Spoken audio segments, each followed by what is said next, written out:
മത്തായി എഴുതിയ സുവിശേഷം 27-ാം അധ്യായം. പുലർച്ചയ്ക്ക് മഹാപുരോഹിതന്മാരും ജനത്തിൻ്റെ മൂപ്പന്മാരുമെല്ലാം യേശുവിനെ കൊല്ലുവാൻ കൂടി ആലോചിച്ചു.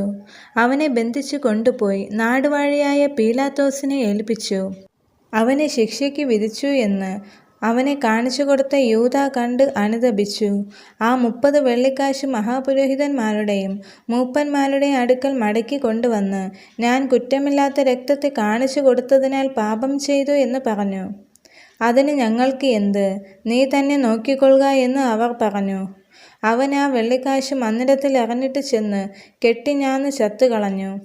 മഹാപുരോഹിതന്മാർ ആ വെള്ളിക്കാശി എടുത്ത്, ഇത് രക്തവിലയാകയാൽ ശ്രീഭണ്ഡാരത്തിൽ ഇടുന്നത് വിഹിതമല്ല എന്ന് പറഞ്ഞ് കൂടി ആലോചിച്ചു.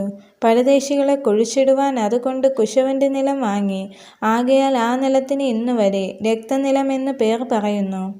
ഇസ്രായേൽ മക്കൾ വിലമതിച്ചവൻ്റെ വിലയായ 30 വെള്ളിക്കാശ് അവർ എടുത്തു. കർത്താവ് എന്നോട് അരുളി ചെയ്തതുപോലെ കുശവൻ്റെ നിലത്തിനു വേണ്ടി കൊടുത്തു എന്ന് യിരെമ്യാവ് പ്രവാചകൻ മുഖാന്തരം അരുളി ചെയ്തതിന് അന്ന് നിവർത്തി വന്നു. എന്നാൽ യേശു നാടുവാഴിയുടെ മുമ്പാകെ നിന്നു. നീ യഹൂദന്മാരുടെ രാജാവോ എന്ന് നാടുവാഴി ചോദിച്ചു. ഞാനാകുന്നു എന്ന് യേശു അവനോട് പറഞ്ഞു. മഹാപുരോഹിതന്മാരും മൂപ്പന്മാരും കുറ്റം ചുമത്തുകയിൽ അവനൊന്നും ഉത്തരം പറഞ്ഞില്ല. പീലാത്തോസ് അവനോട്, ഇവർ നിന്റെ നേരെ എന്തെല്ലാം സാക്ഷ്യം പറയുന്നു എന്ന് കേൾക്കുന്നില്ലയോ എന്ന് ചോദിച്ചു. അവൻ ഒരു വാക്കിനും ഉത്തരം പറയായ്കയാൽ നാടുവാഴി അത്യന്തം ആശ്ചര്യപ്പെട്ടു. എന്നാൽ ഉത്സവ സമയത്തു പുരുഷാരം ഇച്ഛിക്കുന്ന ഒരു തടവുകാരനെ നാടുവാഴി വിട്ടയക്കുക പതിവായിരുന്നു. അന്ന് ബറബ്ബാസ് എന്ന കുപ്രസിദ്ധനായ ഒരു തടവുകാരൻ ഉണ്ടായിരുന്നു. അവർ കൂടി വന്നപ്പോൾ പീലാത്തോസ് അവരോട്, ബറബ്ബാസിനെയോ ക്രിസ്തു എന്ന് പറയുന്ന യേശുവിനെയോ ആരെ നിങ്ങൾക്ക് വിട്ടുതരണമെന്ന് ചോദിച്ചു. അവർ അസൂയ കൊണ്ടാകുന്നു അവനെ ഏൽപ്പിച്ചത് എന്ന് അവൻ ഗ്രഹിച്ചിരുന്നു. അവൻ ന്യായാസനത്തിൽ ഇരിക്കുമ്പോൾ അവൻ്റെ ഭാര്യ ആളയച്ച്, ആ നീതിമാൻ്റെ കാര്യത്തിൽ ഇടപെടരുത്, അവൻ നിമിത്തം ഞാൻ ഇന്ന് സ്വപ്നത്തിൽ വളരെ കഷ്ടം സഹിച്ചു എന്ന് പറയിച്ചു. എന്നാൽ ബറബ്ബാസിനെ ചോദിപ്പാനും യേശുവിനെ നശിപ്പിപ്പാനും മഹാപുരോഹിതന്മാരും മൂപ്പന്മാരും പുരുഷാരത്തെ സമ്മതിപ്പിച്ചു. നാടുവാഴി അവരോട്, ഈ ഇരുവരിൽ ഏവനെ വിട്ടുതരണമെന്ന് നിങ്ങൾ ഇച്ഛിക്കുന്നു എന്ന് ചോദിച്ചതിന് ബറബ്ബാസിനെ എന്ന് അവർ പറഞ്ഞു. പീലാത്തോസ് അവരോട്, എന്നാൽ ക്രിസ്തു എന്ന യേശുവിനെ എന്തു ചെയ്യേണ്ടു എന്ന് ചോദിച്ചതിന് അവനെ ക്രൂശിക്കണമെന്ന് എല്ലാവരും പറഞ്ഞു.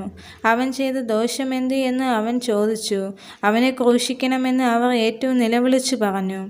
ആരവാരം അധികമാകുന്നതല്ലാതെ ഒന്നും സാധിക്കുന്നില്ല എന്ന് പീലാത്തോസ് കണ്ടിട്ട് വെള്ളമെടുത്ത് പുരുഷാരം കാണുക കൈ കഴുകി, ഈ നീതിമാന്റെ രക്തത്തിൽ എനിക്ക് കുറ്റമില്ല, നിങ്ങൾ തന്നെ നോക്കിക്കൊള്ളുവീൻ എന്ന് പറഞ്ഞു.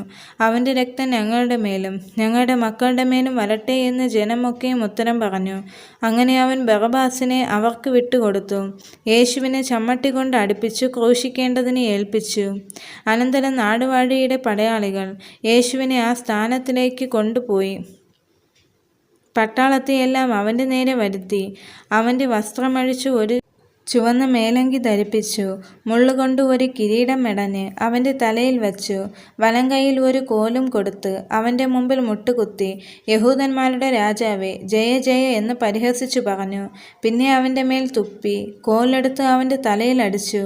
അവനെ പരിഹസിച്ച് തീർന്നപ്പോൾ മേലങ്കി നീക്കി അവൻ്റെ സ്വന്തം വസ്ത്രം ധരിപ്പിച്ച് ക്രൂശിപ്പാൻ കൊണ്ടുപോയി. അവർ പോകുമ്പോൾ ശീമോൻ എന്നു പേരുള്ള കുറേനക്കാരനെ കണ്ട് അവൻ്റെ ക്രൂശ് ചുമപ്പാൻ നിർബന്ധിച്ചു. തലയോടിടം എന്ന അർത്ഥമുള്ള ഗൊൽഗോഥ എന്ന സ്ഥലത്ത് എത്തിയപ്പോൾ അവന് കയ്പ് കലക്കിയ വീഞ്ഞ് കുടിപ്പാൻ കൊടുത്തു.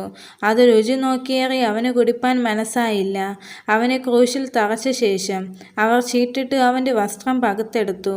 അവിടെ ഇരുന്നു കൊണ്ട് അവനെ കാത്തു. യഹൂദന്മാരുടെ രാജാവായ യേശു എന്നും അവൻ്റെ കുറ്റസംഗതി എഴുതി അവൻ്റെ തലയ്ക്കുമീതെ വച്ചു. വലത്തും ഇടത്തുമായി 2 കള്ളന്മാരെയും അവനോട് കൂടെ ക്രൂശിച്ചു. കടന്നു പോകുന്നവർ തല കുലുക്കി അവനെ ദുഷിച്ചു. മന്ദിരം പൊളിച്ചു 3 നാൾ കൊണ്ട് പണിയുന്നവനെ, നിന്നെ തന്നെ രക്ഷിക്കുക, ദൈവപുത്രനെങ്കിൽ ക്രൂശിൽ നിന്ന് ഇറങ്ങിവാ എന്ന് പറഞ്ഞു. അങ്ങനെ തന്നെ മഹാപുരോഹിതന്മാരും ശാസ്ത്രിമാരും മൂപ്പന്മാരും പരിഹസിച്ചു. ഇവൻ മറ്റുള്ളവരെ രക്ഷിച്ചു, തന്നെ താൻ രക്ഷിപ്പാൻ കഴിയുകയില്ല.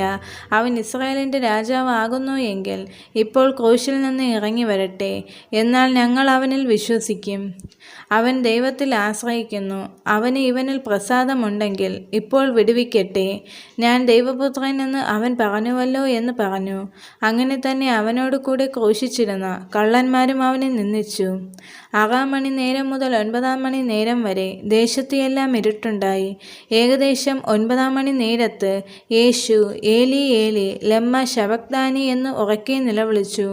എൻ്റെ ദൈവമേ, നീ എന്നെ കൈവിട്ടത് എന്ത് എന്ന് അർത്ഥം. അവിടെ നിന്നിരുന്നവരിൽ ചിലർ അത് കേട്ടിട്ട്, അവൻ ഏലിയാവെ വിളിക്കുന്നു എന്ന് പറഞ്ഞു. ഉടനെ അവരിൽ ഒരുത്തൻ ഓടി ഒരു സ്പോഞ്ച് എടുത്ത് പുളിച്ച വീണ് നിറച്ച് ഓടത്തണ്ടിന്മേലാക്കി അവന് കുടിപ്പാൻ കൊടുത്തു. ശേഷമുള്ളവർ, നിൽക്കുക, ഏലിയാവ് അവനെ രക്ഷിക്കുവാൻ വരുമോ എന്ന് നോക്കാമെന്ന് പറഞ്ഞു. യേശു പിന്നെയും ഉറക്കെ നിലവിളിച്ച് പ്രാണനെ വിട്ടു. അപ്പോൾ മന്ദിരത്തിലെ തിരശ്ശീല മേൽത്തൊട്ട് അടിയോളം 2ആയി ചീന്തിപ്പോയി. ഭൂമി കുലുങ്ങി, പാറകൾ പിളർന്നു, കല്ലറകൾ തുറന്നു. നിദ്ര പ്രാപിച്ച വിശുദ്ധന്മാരുടെ ശരീരങ്ങൾ പലതും ഉയർത്തെഴുന്നേറ്റ് അവൻ്റെ പുനരുദ്ധാനത്തിൻ്റെ ശേഷം കല്ലറകളെ വിട്ടു. വിശുദ്ധ നഗരത്തിൽ ചെന്ന് പലർക്കും പ്രത്യക്ഷമായി. ശതാധിപനും അവനോട് കൂടെ യേശുവിനെ കാത്തു നിന്നവരും ഭൂകമ്പം മുതലായ സംഭവിച്ചത് കണ്ടിട്ട് അവൻ ദൈവപുത്രനായിരുന്നു സത്യമെന്ന് പറഞ്ഞ് ഏറ്റവും ഭയപ്പെട്ടു. ഗലീലയിൽ നിന്ന് യേശുവിനെ ശുശ്രൂഷിച്ചുകൊണ്ട് അനുഗമിച്ചു വന്ന പല സ്ത്രീകളും ദൂരത്തു നിന്ന് നോക്കിക്കൊണ്ടിരുന്നു. അവരിൽ മഗ്ദലക്കാരത്തി മറിയയും യാക്കോബിൻ്റെയും യോസേയുടെയും അമ്മയായ മറിയയും സെബദിപുത്രന്മാരുടെ അമ്മയും ഉണ്ടായിരുന്നു. സന്ധ്യയായപ്പോൾ അരിമത്യകാരനായ യോസേഫ് എന്ന ധനവാൻ താനും യേശുവിൻ്റെ ശിഷ്യനായിരിക്കുകയാൽ വന്ന് പീലാത്തോസിൻ്റെ അടുക്കൽ ചെന്ന് യേശുവിൻ്റെ ശരീരം ചോദിച്ചു.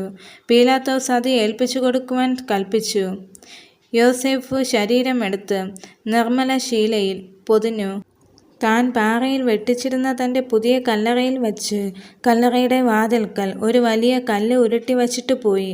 കല്ലറയ്ക്ക് എതിരെ മഗ്ദലക്കാരി മറിയയും മറ്റേ മറിയയും ഇരുന്നിരുന്നു.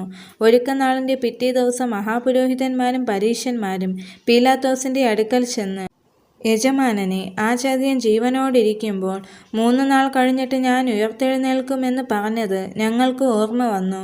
അതുകൊണ്ട് അവൻ്റെ ശിഷ്യന്മാർ ചെന്ന് അവനെ മോഷ്ടിച്ചിട്ട് അവൻ മരിച്ചവരുടെ ഇടയിൽ നിന്ന് ഉയർത്തെഴുന്നേറ്റ് എന്ന് ജനത്തോട് പറയുകയും ഒടുവിലത്തെ ചതവ് മുമ്പിലത്തേതിലും വിഷമമായി തീരുകയും ചെയ്യാതിരിക്കേണ്ടതിന് 3-ാം നാൾ വരെ കല്ലറ ഉറപ്പാക്കുവാൻ കൽപ്പിക്കുക എന്ന് പറഞ്ഞു. പീലാത്തോസ് അവരോട്, കാവൽക്കൂട്ടത്തെ തരാം, പോയി നിങ്ങളാൽ ആകുന്നിടത്തോളം ഉറപ്പ് വരുത്തുവീനെന്ന് പറഞ്ഞു. അവർ ചെന്ന് കല്ലിന് മുദ്ര വച്ചു കാവൽക്കൂട്ടത്തെ നിർത്തി കല്ലറ ഉറപ്പാക്കി.